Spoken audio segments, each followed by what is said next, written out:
జై శ్రీరామ్. ఈరోజు మన వీడియోలో చాలామంది నివాసాలపైన కాషాయ రంగు జెండాలను ఎగరవేయడం జరుగుతుంది కదండి. అసలు ఆ కాషాయ రంగు జెండాలు ఎందుకు ఎగరవేస్తారు, ఏమిటి అనేది ఈరోజు మన వీడియోలో తెలుసుకుందాము. ఈ సంభాషణ అంతా కూడా అర్జునుడికి మరియు కృష్ణుడికి మధ్య జరిగిందండి. అది ఏమిటి అనేది చూద్దామా. కురుక్షేత్రంలో హనుమంతుడు అర్జుని రథం మీద ఒక జెండా ఉంటుందంట. ఆ జెండాపై యుద్ధ ప్రారంభం నుంచి చివరి వరకు ఆయన ఉంటాడంట. యుద్ధం చివరి వరకు ఉన్న హనుమంతుడికి కృష్ణుడు ధన్యవాదాలు తెలిపాడంట.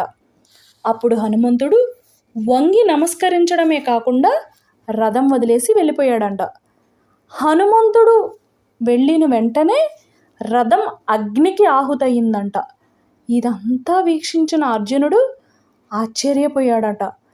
అప్పుడు కృష్ణుడు, ఇప్పటి వరకు హనుమంతుడు రక్షించడం వల్ల ఏ దివ్యమైన ఆయుధాలు నిన్ను నీ రథమును ఏమీ చెయ్యలేకపోయాయి. లేనట్లయితే ఎప్పుడో రథం అగ్నికి ఆహుతై ఉండేదన్నాడు.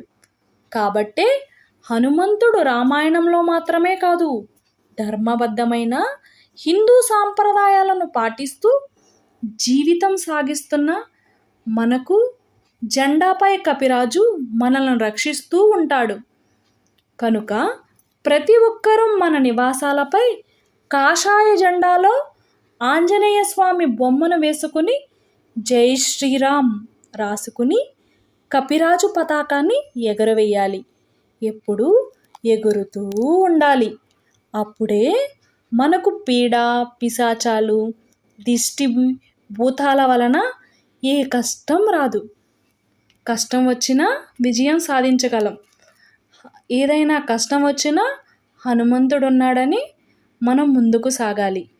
చూసారా అండి హనుమంతుడి యొక్క గొప్పతనం, ఆయన యొక్క మహిమ. జై శ్రీరామ్.